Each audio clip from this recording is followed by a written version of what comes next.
the deity temple worship. So it's a big process, Archana. Yeah. Let's try, what's his name now? Not Namrata, Nikunjbai. Okay, last one. If he doesn't answer, we'll start. Yeah. We've had some exciting Krishna's Leela, Dwarka Leela as a prince is very, very exciting. Adventure, Yeah. you know? A lot of adventures and fights and chivalry. I like Krishna's Leela in his Prince Leela. I'm more attracted to Krishna in his Prince Leela than his Vrindavan Leela. Really? Is in the spiritual world? Is it the Vrindavan? Vrindavan is there. Dwarka is there also. These are dams. They're eternally existing in Goloka Dham. Yeah. Goloka Dham is split into different sections. Navadvip is also there. Chaitanya Mahaprabhu's Leela is also going on. What is that? Because Chaitanya Mahaprabhu is non-directly Radha Krishna. Right. Because he's directly Radha Krishna. He's not an avatar. We call him a golden avatar. Excuse me. Sorry about that. We call him a golden avatar. Yeah. But he's actually a direct manifestation of Radha and Krishna in one form. It's intense. It's the form of Vipralamba Murti, or Vipralamba Murti, or Vipralamba Vigraha, the form of separation, the Lord feeling separation, or the Radha feeling separation from Krishna, because they can't be together. Radharani's married, you see. Yeah. And she's married to an expansion of Krishna called, what's his name, Prabhu? Radharani's husband begins with an A.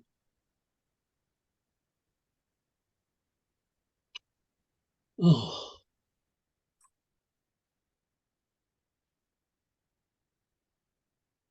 Abhimanyu.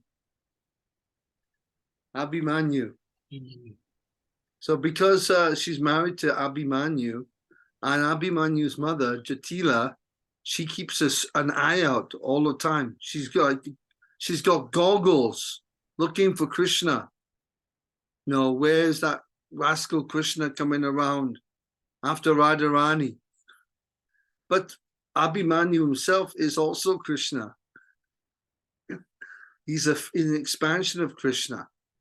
So Krishna can do these things, expand himself as a husband of Radharani for pastimes. That's why Krishna's Leelas are free from sins. If it was a normal situation, it would be sinful for the wife of somebody to go running around with somebody else. But because Abhimanyu is also Krishna in a different form, it's a papa vidham. It's a prophylactic, completely pure. Okay, so let's continue then, Jai Prabhu. Okay. We'll just do the prayers at the beginning. Krishna, Krishna, Krishna, Krishna, Krishna, Krishna, Krishna, hey. Go ahead. Gemma might not know that. She can have a go. Same thing. It's 8 Krishnas and hey afterwards. All right, sorry. Krishna, Krishna, Krishna, Krishna, Krishna, Krishna, Krishna, hey. Krishna, Krishna, Krishna, Krishna, Krishna, Krishna, Rakshamam. Gemma can do this one. 6 Krishna ending with Pahimam.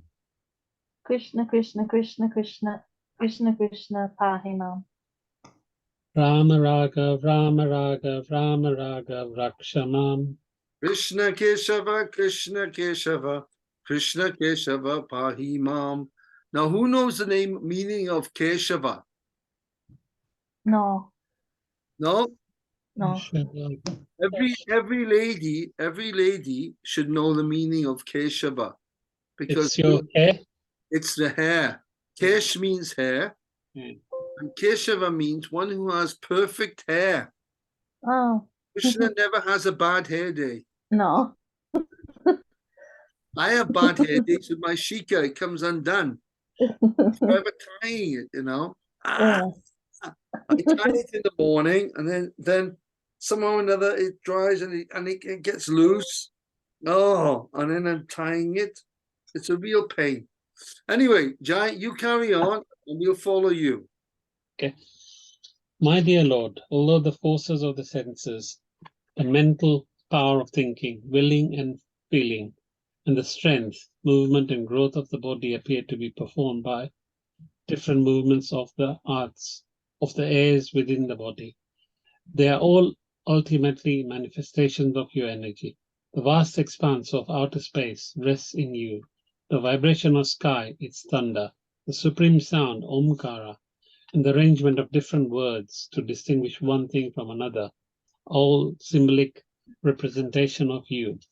The senses, the controllers of the senses, the demigods, and the acquisition of knowledge, which is the purpose of the senses as well as the subject matter of knowledge. All are you. The resolution of intelligence and the sharp memory of the living entity are also you. You are the egoistic principle of ignorance, which is the cause of the material world. The egoistic principle of passion, which is the cause of senses. The egoistic principle of goodness, which is the origin of the different controlling deities of this material world. The illusory energy, or Maya, which is the cause of the conditioned soul's perpetual transmigration from one form to another, is you. All right. Now, who is speaking this now? This just to remind us. Is this Narad or Vasudev?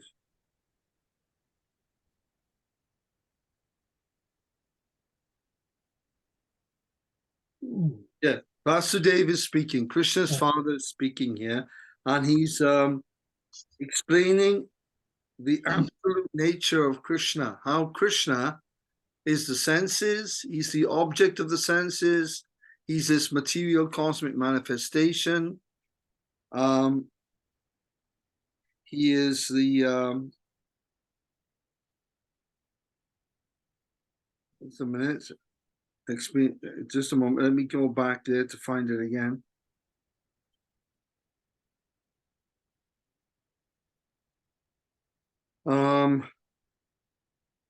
I've lost it now. I was looking for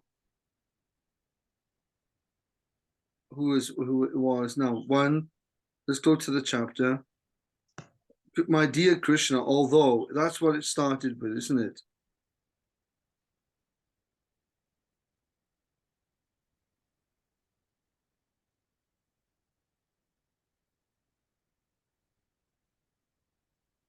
Oh, I hate it when I lose it like that.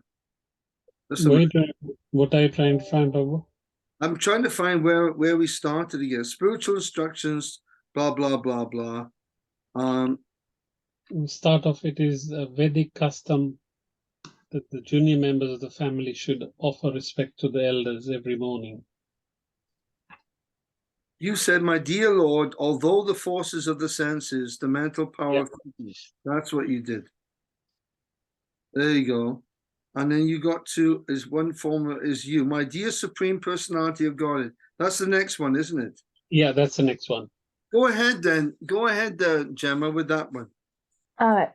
My dear Supreme Personality of Godhead, you are the original cause of all causes, exactly as the earth is the original cause of different kinds of trees, plants, and similar varieties of manifestation. As the earth is present in everything, so you are present throughout this material manifestation as the super soul. You are the supreme cause of all causes, the eternal principle. Everything, in fact, is a manifestation of your one energy. The three qualities of material nature, sattva, rajas, and tamas, are the results of the interaction are linked up with you by your agency of Yoga Maya. They are supposed to be independent, but actually the total material energy rests upon you, the super soul. Since you are the supreme cause of everything, the interactions of the material manifestation, birth, growth, existence, transformation, deterioration, and annihilation are all absent in you. Your supreme energy, Yoga Maya, is active in variegated manifestations, but because Yoga Maya is your energy, you are therefore present in everything. Now, just imagine, Jai Shri Krishna Prabhu, you go to the temple in Watford or in London, and you stand before the deities and you offer spontaneously, you offer a prayer like this to the Lord, this glorification. You start speaking this perfect philosophy of Achinta Beda Beda Tattva. Just imagine that. Yeah. This is how great Vasudeva is, that he can pour out fabulous words. Now, of course, this is not just him speaking here. When one comes in contact with the Lord directly like this, the Lord is actually speaking through you. Just like when Dhruva Maharaj, who was a young boy, very small, he was doing tapasya in the forest to find God so that he can ask God a greater benediction. He wanted to have a greater kingdom than his grandfather. The grandfather of Dhruva was Lord Brahma. So when he meditated and Vishnu appeared to him, he was so shocked when he saw Vishnu, the beauty of the Lord, the effulgence, the sparkling Kastubamani gem around his neck, the beautiful garland of Vaijayanti flowers around his neck, his beautiful lotus eyes, his gorgeous hair, that was every curl was permed to perfection. His face, his lips were reddish. You know, he saw the Lord, he was stunned. And he couldn't say a word. And it was the Lord then, he put his conch shell with one of his lotus hands onto the head of Dhruva. And then Dhruva began to speak beautiful prayers. Yeah. So we can understand that Vasudeva here is actually empowered, being empowered by the Lord to speak perfect philosophy, the perfect Siddhanta. Because these prayers are extraordinary, and we're hearing the Lord does this many times. He did it with Ramananda Roy and with Chaitanya Mahaprabhu.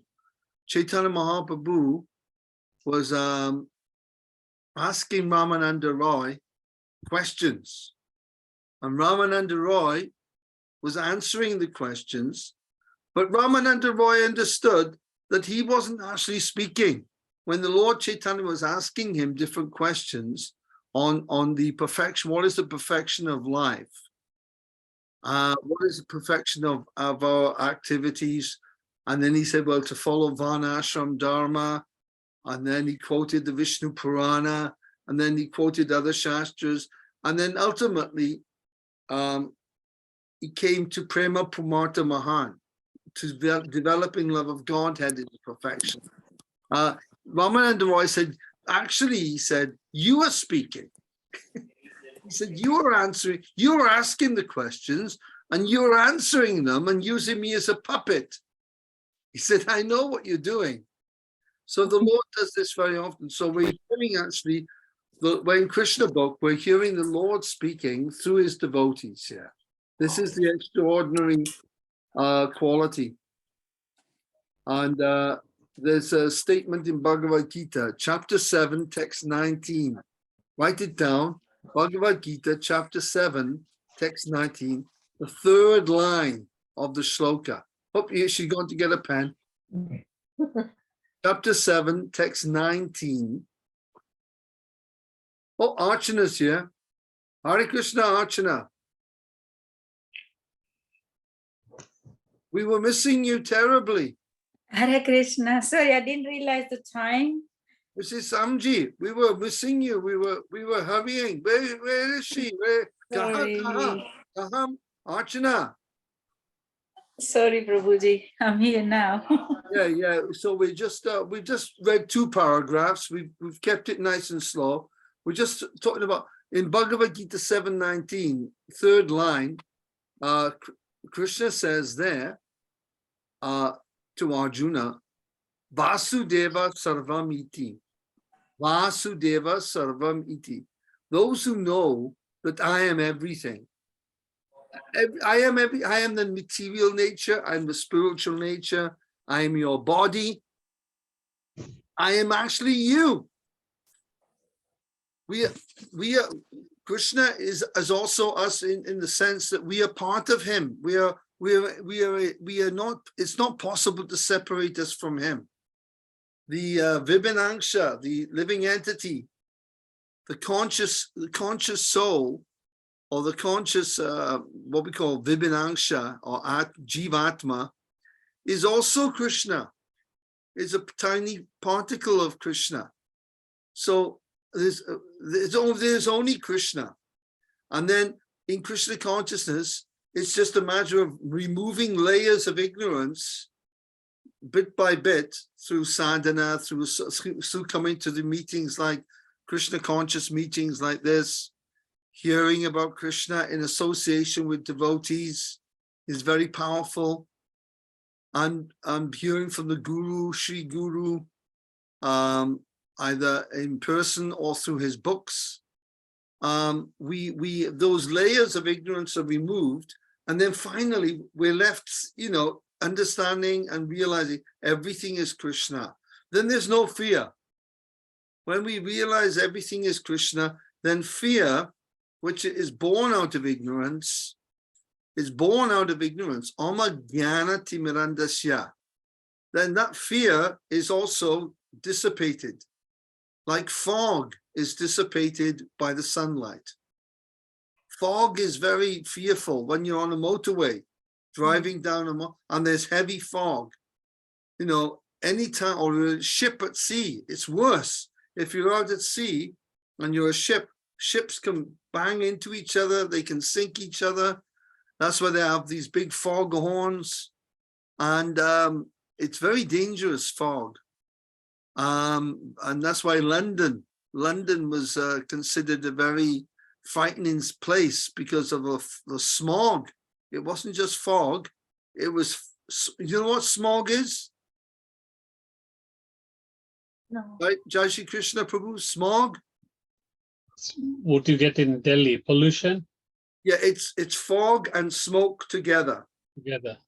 When you have fog, low cloud, then you compound it with smoke from chimneys and burning, that becomes smog, and that is like a soup.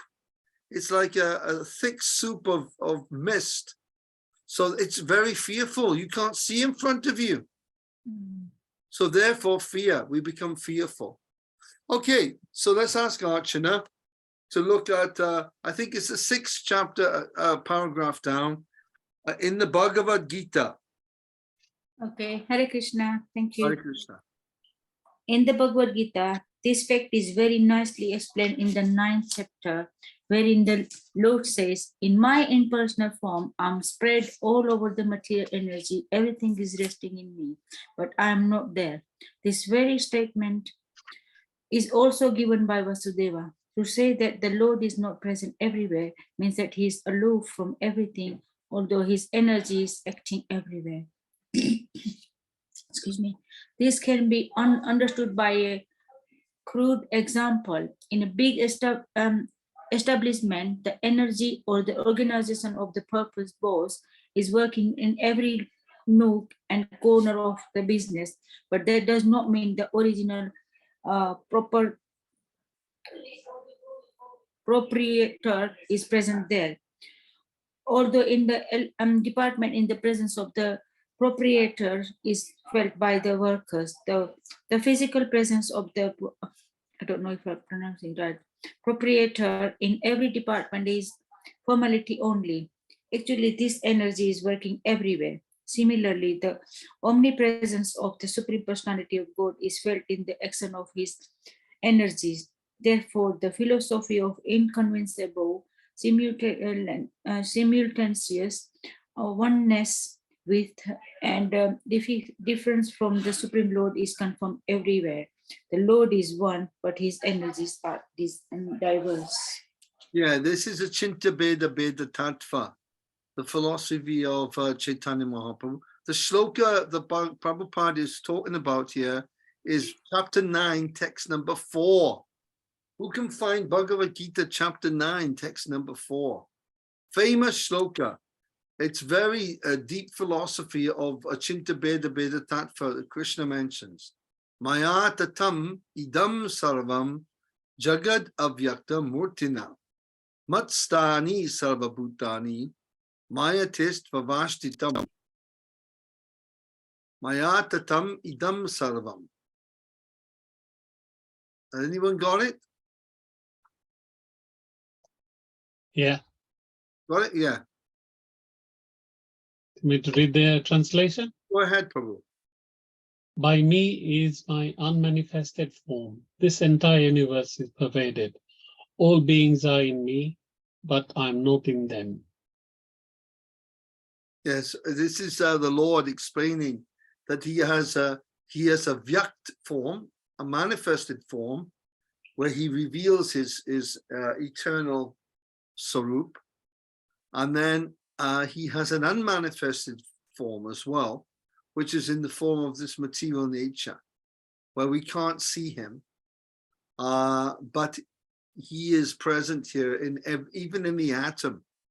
And he's definitely present in the form of our memory, in the form of our forgetfulness, and in the form of our knowledge. The knowledge that we have, that is also coming from him directly.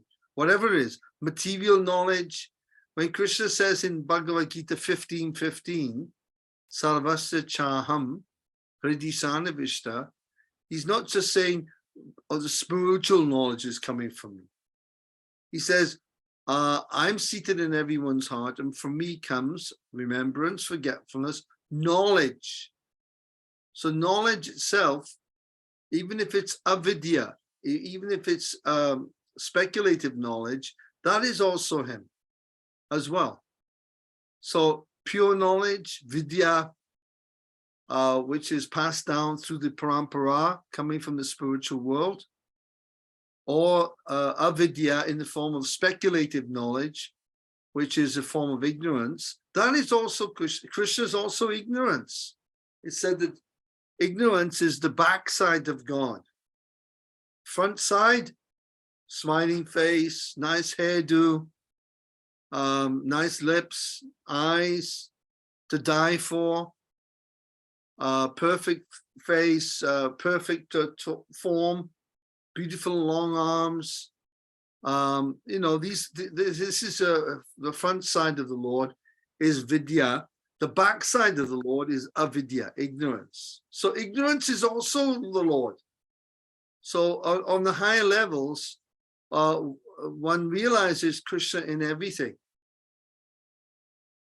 Okay, Prabhu, go ahead. Vasudev said. Vasudev said, this material world is like a great flowing river, and its waves are the three material modes of nature, goodness, passion, and ignorance.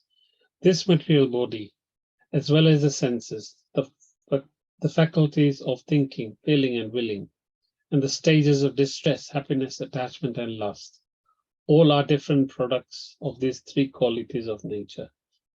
The foolish person who cannot realize your transcendental identity above all these material reactions continues in the entanglement of fruitive activities and is subjected to the continuous process of birth and death without a chance of being freed. Go ahead, carry on. Me or Yeah, Gemma? because it was a short paragraph. Okay. This is confirmed in a different way by the Lord in the 4th chapter of the Bhagavad Gita. There it is said that anyone who knows the appearance and activities of the Supreme Lord Krishna is freed from the clutches of material nature and goes back home, back to Godhead. Therefore, Krishna's transcendental name, form, activities, and qualities are not products of this material nature. Yeah, but by associating with Krishna in the form of his name, his qualities, his leelas, his upadesh instructions, his devotees, his temples, his puja, his prasadam. These are gunatita. These are not contaminated by the modes of nature. So as we associate with the Lord, we also become freed from the contamination of the modes of tamas and rajas, ignorance and passion, just by association. Therefore, it's said in the Srimad Bhagavatam, Shrinvatam Svakata Krishna, Shrinvatam Svakata Krishna, Punya Shravana Kirtanam. Just by hearing about Krishna, you develop punya. It's a pious activity just to hear about Krishna. It's the highest piety to hear of Krishna's leelas and to get together and hear Hari Katha. Go ahead, Archana.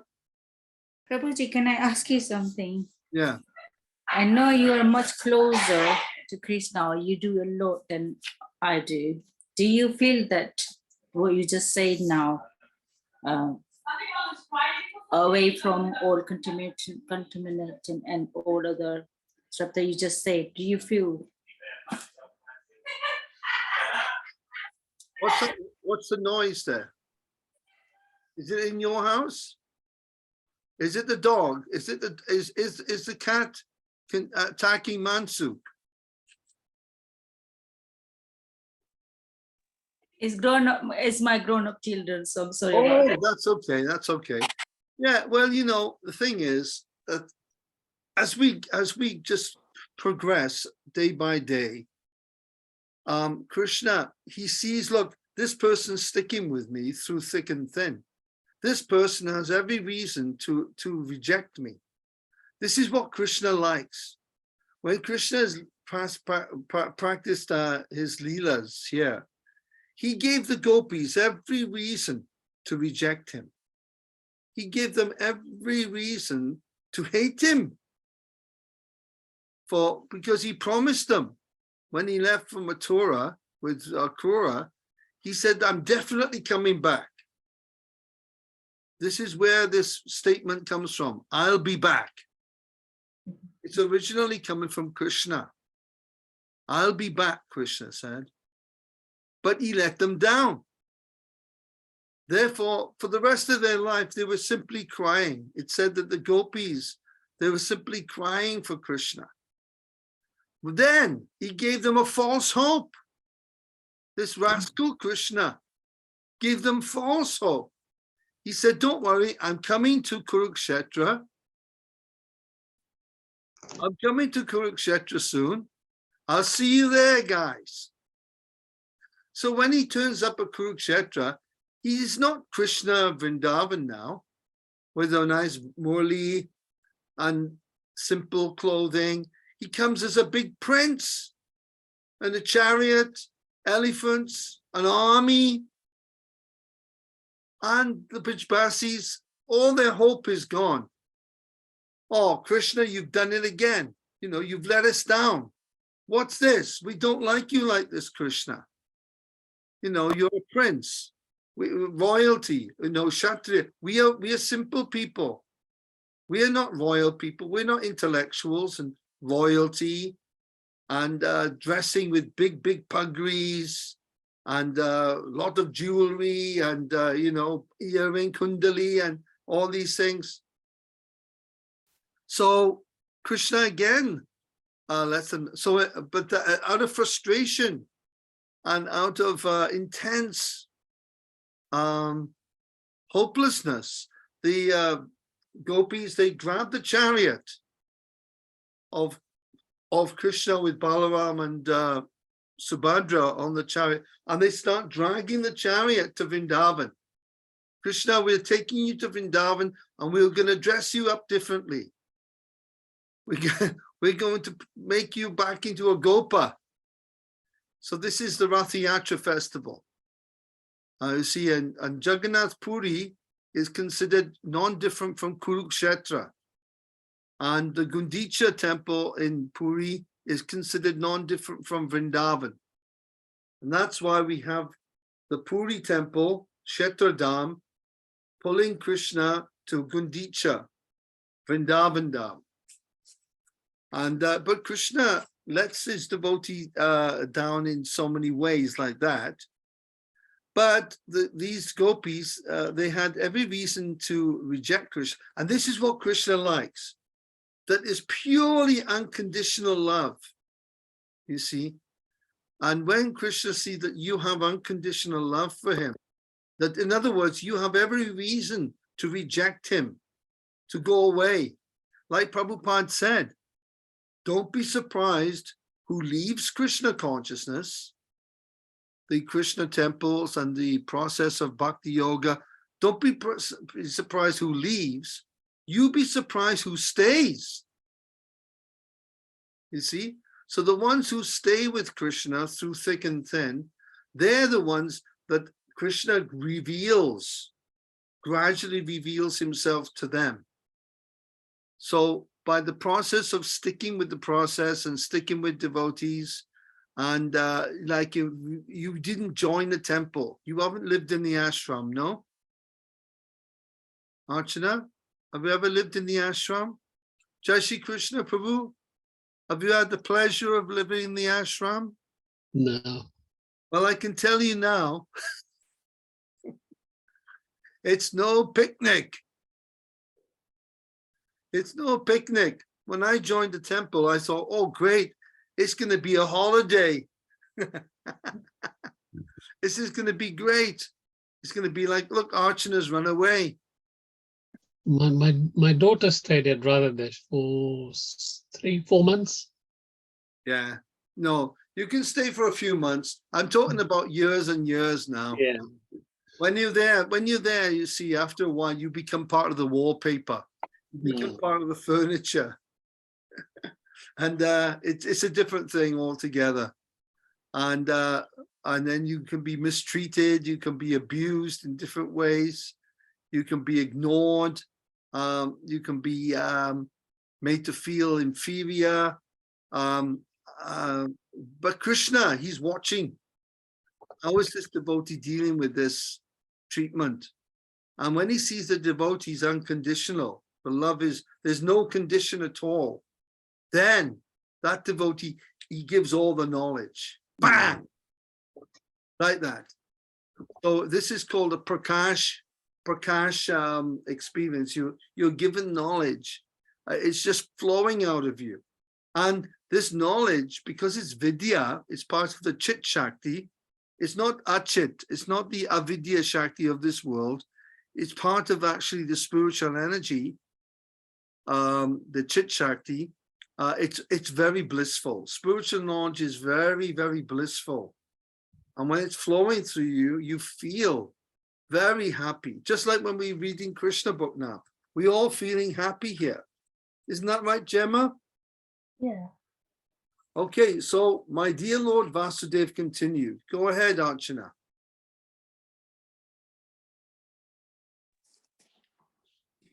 My dear Lord, Vasudeva continued, despite of these defeats of conditioned soul, if someone somehow or other comes in contact with devotional service, he achieves the civilized human form of body with developed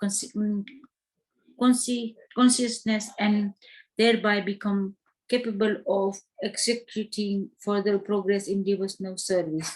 And yet, illusioned by the external energy, people generally do not utilize this advantage of the human form of life. Thus, they miss the chance of eternal freedom and unnecessarily spoil the progress they have made after thousands of births. Wow, go ahead, Gemma. In the bodily concepts of life, due to false egotism, one is attached to the offspring of the body and thus everyone in conditioned life is entrapped by false relationships and false affection. The whole world is moving under this false impression and suffering material bondage. I know that neither of you is my son. Both of you are the original chief and progenitor, the personality of Godhead, the Purusha with Pradhana. But you have appeared on the surface of this globe to minimize the burden of the world by killing the Kshatriya kings who are unnecessarily increasing their military strength. You have already informed me about this in the past. My dear Lord, you are the shelter of the surrendered souls, the supreme well-wisher of the meek and humble. I am therefore taking shelter of your lotus feet, which alone can give one liberation from the entanglement of material existence. These are beautiful prayers of Vasudeva. Carry on, Jai. For a long time, I have simply considered this body to be myself, and although you are the Supreme Personality of Godhead, I have considered you, my son, my dear Lord, at the very moment when you first appeared at Kamsa's prison bars. He informed me that you were the Supreme Personality of Godhead, and there that you had descended for the protection of the principles of religion, as well as the destruction of the unfaithful. Although unborn, you descend every millennium to execute your mission.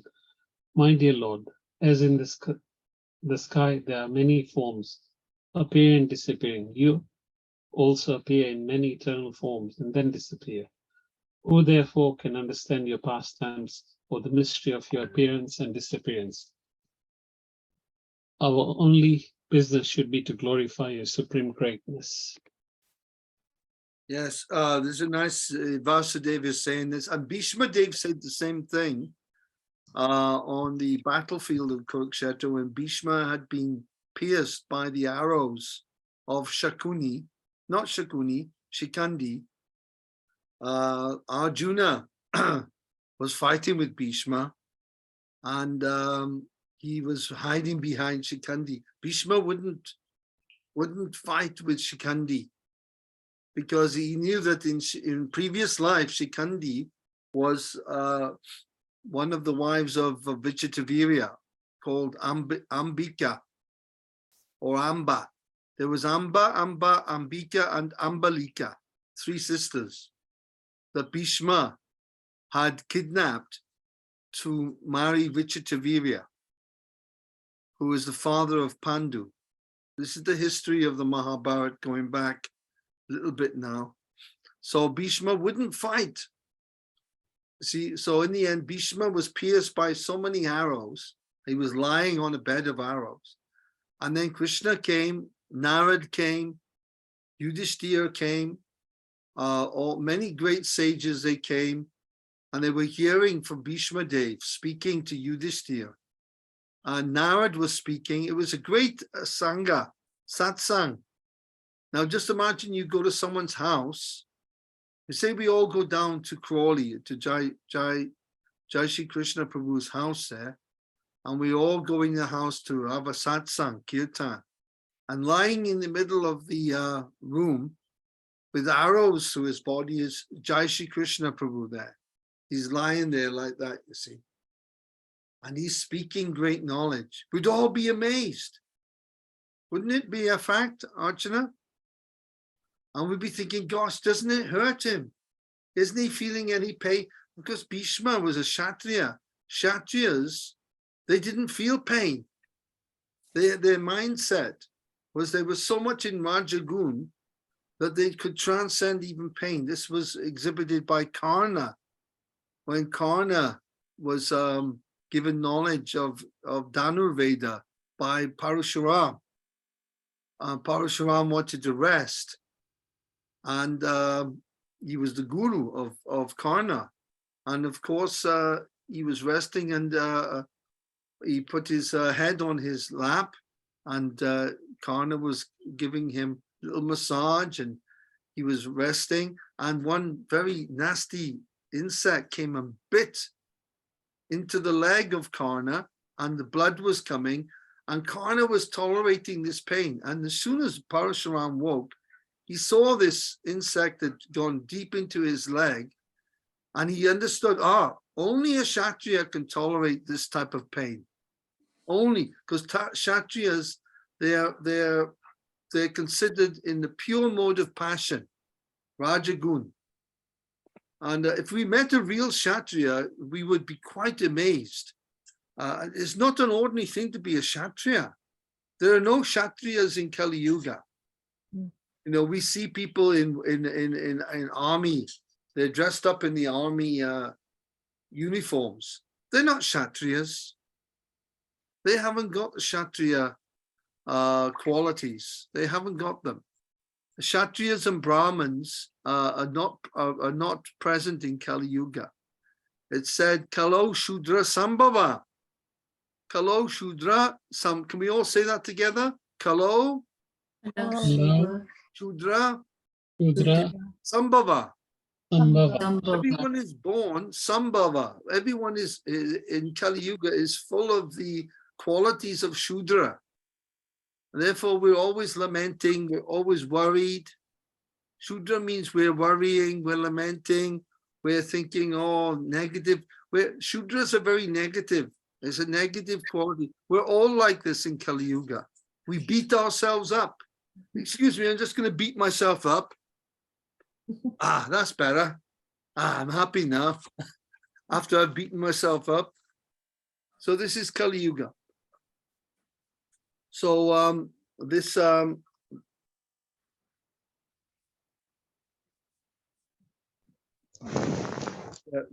point here is that I was making that point.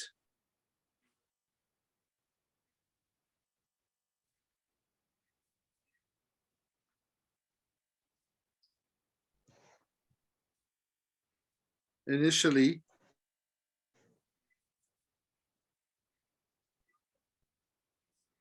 the initial point, what was the initial point there? Was it your question, Archana? Oh, I was asking you that you're closer to Krishna than I am. That's another one. Feel... Yeah. I don't agree with that personally, but I don't want to get into an argument with you. Who's closer to Krishna? I think you are closer to Krishna. But anyway, in Kali Yuga, we are definitely full of the Shudra qualities.